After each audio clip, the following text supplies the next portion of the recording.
Baiklah, Assalamualaikum warahmatullahi wabarakatuh. Perkenalkan, nama saya Haji Prayoga. Di sini saya akan mempresentasikan budaya anti kosmetik. Baiklah, untuk yang pertama, budaya anti kosmetik adalah suatu pandangan hidup yang menganggap bahwa kesenangan dan kenikmatan materi merupakan tujuan utama hidup seseorang. Seseorang dikategorikan sebagai hedonisme ketika melakukan sebuah aktivitas yang mengarahkan ke modernisasi dan tentunya menghabiskan banyak uang dan waktu. Bagi sebagian orang, gaya hidup kognitif dapat memberikan kebahagiaan, kepuasan dan kenikmatan tersendiri, tapi sebenarnya sifatnya hanya sementara, tapi tidak tanpa disadari dan dilakukan secara terus-menerus.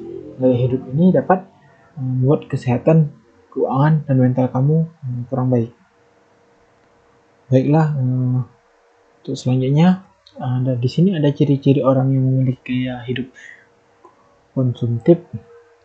Yang satu adalah memiliki gengsi tinggi. Sifat yang satu ini sering menjadi dorongan utama seseorang bersikap konsumtif dalam memenuhi kebutuhan hidupnya, agar mereka terlihat mampu di mata orang lain, terutama dari segi finansial. Yang kedua adalah selalu mengikuti tren terbaru. Kadang bagi sebagian orang, selalu mengikuti tren perkembangan sekitar tentu merupakan hal yang positif, tetapi apabila mereka mengikuti tren dengan berlebihan dan memaksa, maka ini akan menjadi hal yang negatif. Kebiasaan itu juga berkaitan erat dengan FOMO atau fear of missing out. Terus yang ketiga, di sini ada hidup bermewahan. Kebiasaan seseorang yang berkonsumtif dapat diakibatkan dengan adanya keinginan untuk hidup lebih mewah dengan banyak barang dan fasilitas yang dimiliki, seperti barang-barang baru. Dan yang keempat, di sini suka dikagumi orang lain. Banyak orang yang memiliki gaya hidup konsumtif tujuannya untuk mendapatkan pujian, sehingga merasa keadaan dirinya divalidasi oleh orang lain. Baiklah, selanjutnya ada beberapa hal yang bisa dilakukan agar kita bisa mengendalikan diri dan menghindari gaya hidup konsumtif. Di sini ada yang pertama adalah membuat prioritas kebutuhan.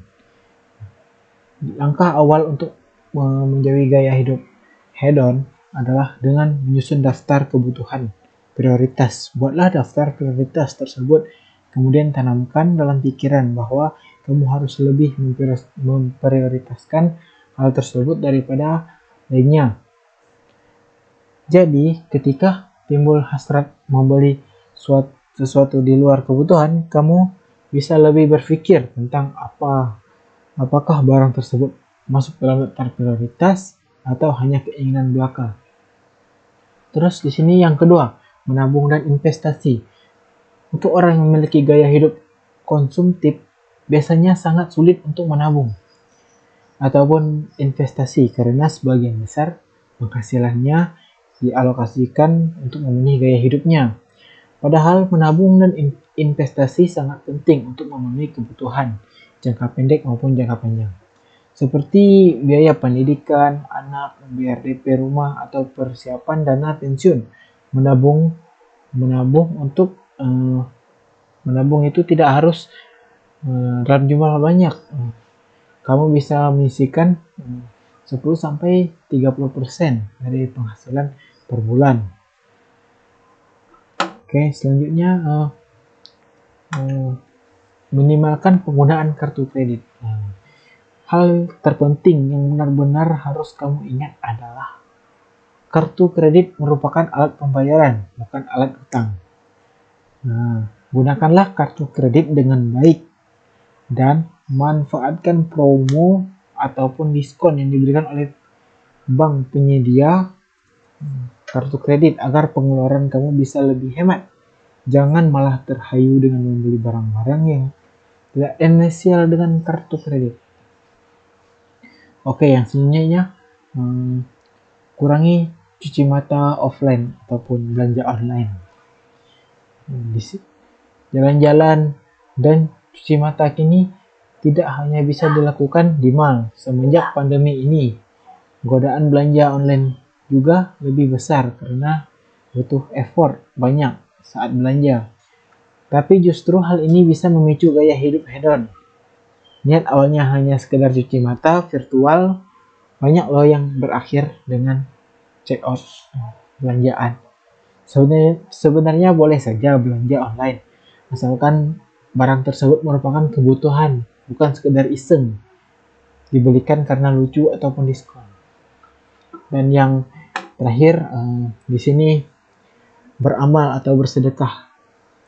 Cara yang satu ini juga memang terlihat religi, namun tidak kalah ampuh untuk mengubah perilaku konsumtif. Dengan beramal dan bersedekah, berarti kamu bisa berbagi dengan orang lain yang membutuhkan. Dari segi mental, berbagi dengan orang lain akan memberikan kamu perasaan bahagia dan nyaman sehingga lebih mengendalikan keinginan untuk hidup hedon. Terlebih dari keadaan ekonomi yang serba tidak pasti, ini ada baiknya kamu memulai membiasakan hidup hemat dan mengatur keuangan secara bijak. Jangan sampai memiliki hutang konsumtif hanya untuk kebutuhan ego, untuk keluar dari gaya hidup. Konsumtif memang tak mudah, dibutuhkan komitmen dan kemauan kuat untuk meningkatkannya. Mungkin segitu saja penjelasan saya tentang budaya anti konsumtif. Perilaku ini cenderung tidak bagus untuk kesehatan mental, jadi lebih baik dikurangi. Mungkin ada kata-kata saya yang kurang berkenan, saya mohon maaf. Saya akhiri. Wabillahi taufiq wal hidayah. Wassalamualaikum warahmatullahi wabarakatuh.